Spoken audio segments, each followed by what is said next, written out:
Bismillahirrahmanirrahim. Tabarakalladzi biyadihil mulku wa huwa ala kulli syai'in qadir. Alladzi khalaqal mauta wal hayata liyabluwakum ayyukum ahsanu amalan wa huwal azizul ghafur. Alladzi khalaqa sab'a samawati tibaqa ma tara fi khalqir rahmani min tafa'ut farji'il basara hal tara min futur. Shadaqallahul azim.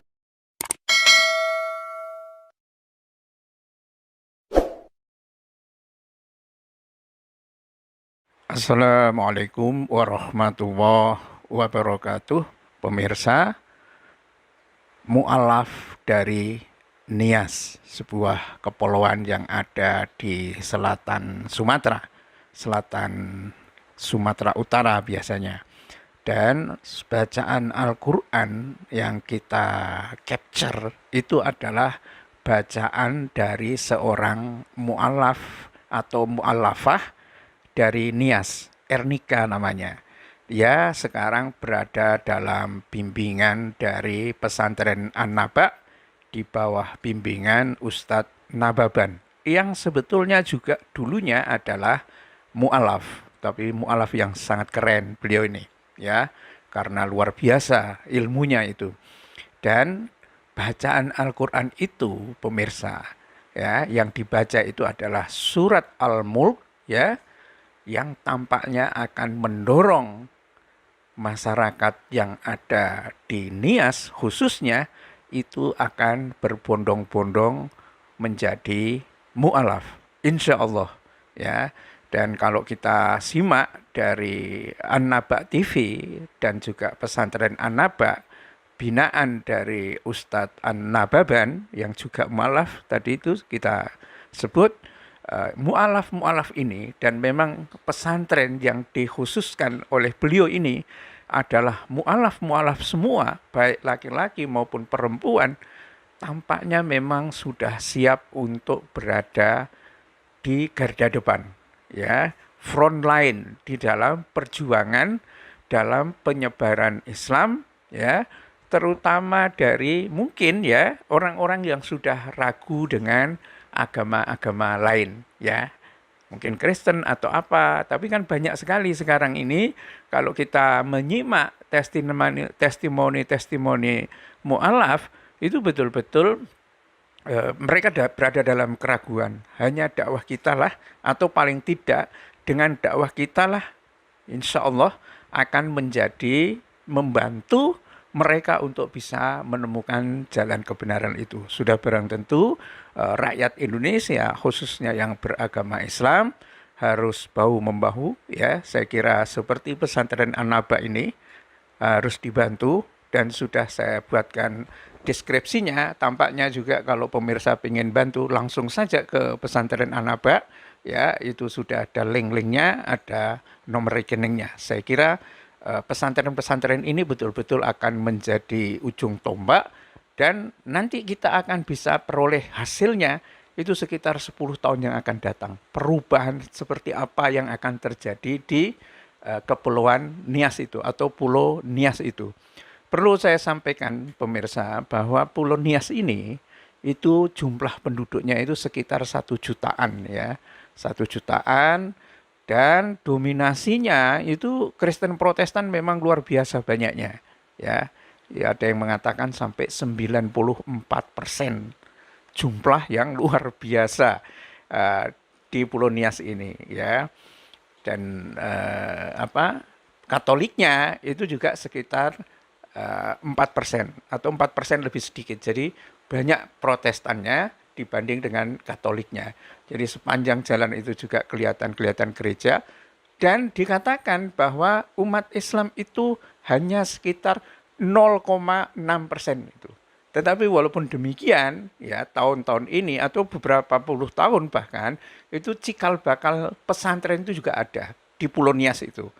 Antara lain adalah Hidayatullah, pesantren Hidayatullah ini sudah ada di Nias ya, dan banyak juga menampung sejumlah mu'alaf yang berasal dari Nias itu atau asli dari Nias ini. Ini satu bentuk perjuangan yang luar biasa ya. Kita simak bagaimana Ustadz Nababan ya betul-betul menjadi seorang kiai besar di pesantren An-Naba. An-Naba itu artinya berita besar, pemirsa.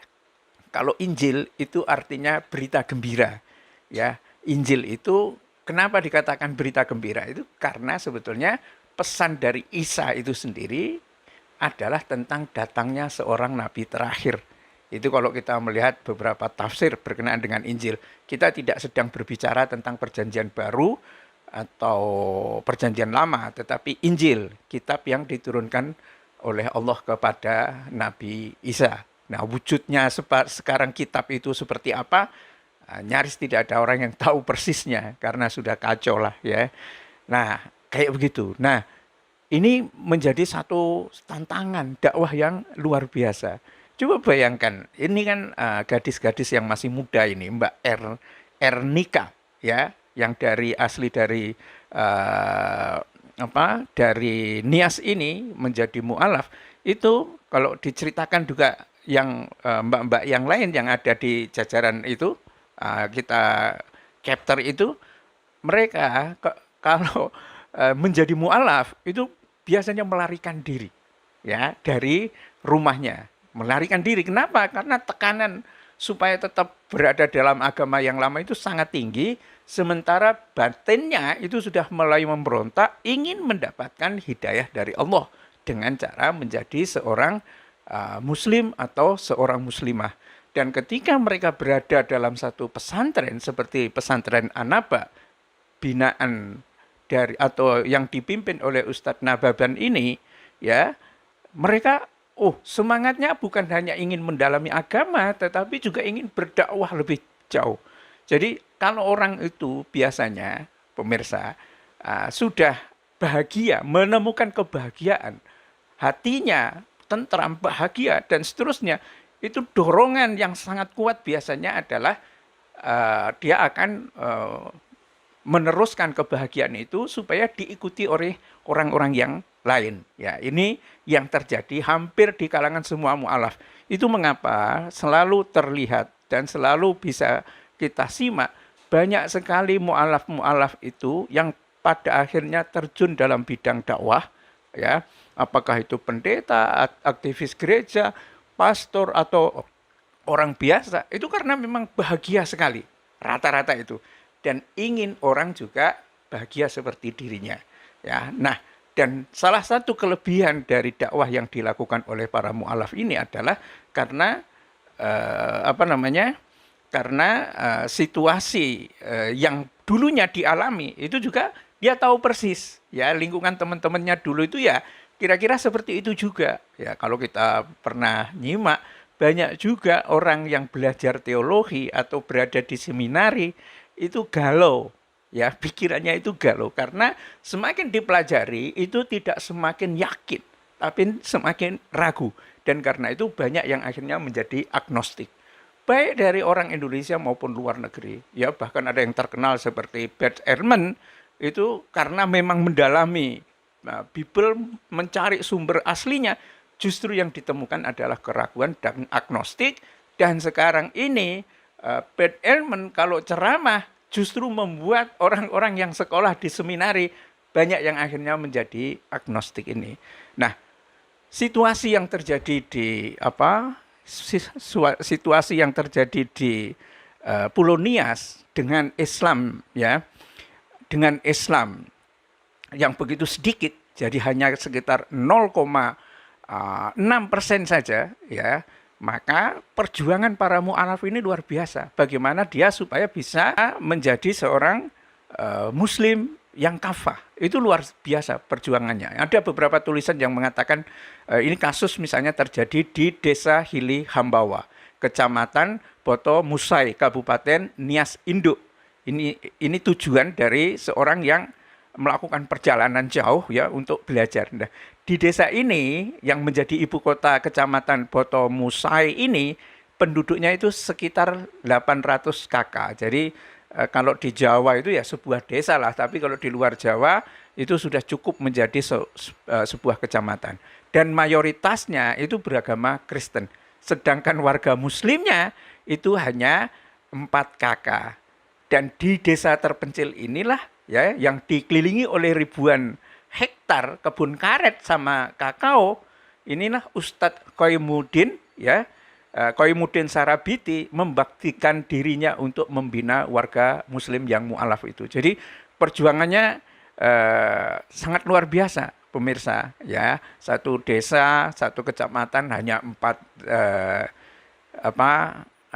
warga muslim atau mungkin berapa, nggak banyak gitu loh ya, karena sudah dikatakan itu 0,6. Nah, di samping itu ini juga sudah mau berdiri universitas yang didatangi oleh Yasona Lai. Apa itu yang dulu menteri apa itu ya, ke sana mungkin daerah asalnya. Nah, ini artinya tantangan perjuangan dan dakwah yang dihadapi oleh front terdepan, antara lain seperti An-Naba TV, An-Naba pesantren, pimpinan Ustadz Nababan atau Hidayatullah yang ada di Pulau Nias dan sebagainya. Ini betul-betul butuh dukungan yang kuat ya. Karena di tengah minoritas yang seperti itu, bagaimana menjelaskan Islam dan seterusnya, ini betul-betul luar biasa.